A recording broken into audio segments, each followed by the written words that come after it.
marsaa isa ga'uun bara gadaa meelba amaante sottoliin ba'u. Lammiin koo duruu gadaa mula marsaa isa ga'uun bara gadaa meelba amaante sottoliin ba'u. Irreechi waggaa waggaan dhufa kan rabbi nu ga'uun horar sadii geenye ora finfinneetti wal ga'u. Irreechi waggaa waggaan dhufa kan rabbi nu ga'uun horar sadii geenye ora finfinneetti wal ga'u.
Keenya biyyi amaante sottoliin ba'u. Jabaatu marsee shakkar jira humtuusi dadhabuu jira fuulleen Oromoo amaante sottoliin ba'u. Innaanuuf guddisi jabaa bulchi jenneessi kadhannaa kan dabees qajeelchi uumaa guddaa sitti abdannu. Irreechi waggaa waggaan dhufa kan rabbi nu ga'uu horar sadii geenye ora finfinneetti wal ga'u. Deebi'aan nuuratti irreechi uumaan deebise yaantuu deebise.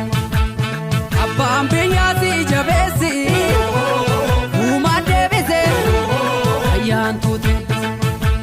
Jaarraa tokkoof walakkaa kan ture uumaan deebise ayyaantuu deebise. Hayyuu qabdaa warra rakkoo fure uumaan deebise ayyaantuu deebise. Warri finfinnee saganamaati uumaan deebite ayyaantuu deebise.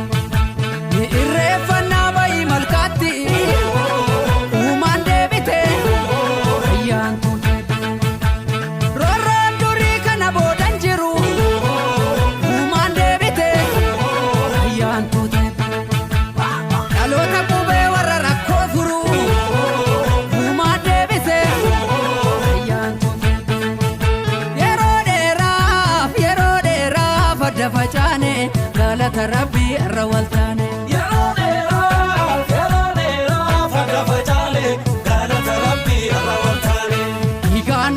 Ilmatti laannee galata rabbii irra waltaane. Dhiigaan dhufee ilmatti laannee galata rabbii irra waltaane. Dhiigaan dhufee ilmatti laannee hora bullallee tarra dachaane. Dhiigaan dhufee ilmatti laannee hora bullallee tarra dachaane. Falmataa lammii koo kan birbirsa gooroo dhugaan seenarraan da'u darbeera barri roorroo. Dhiigadduu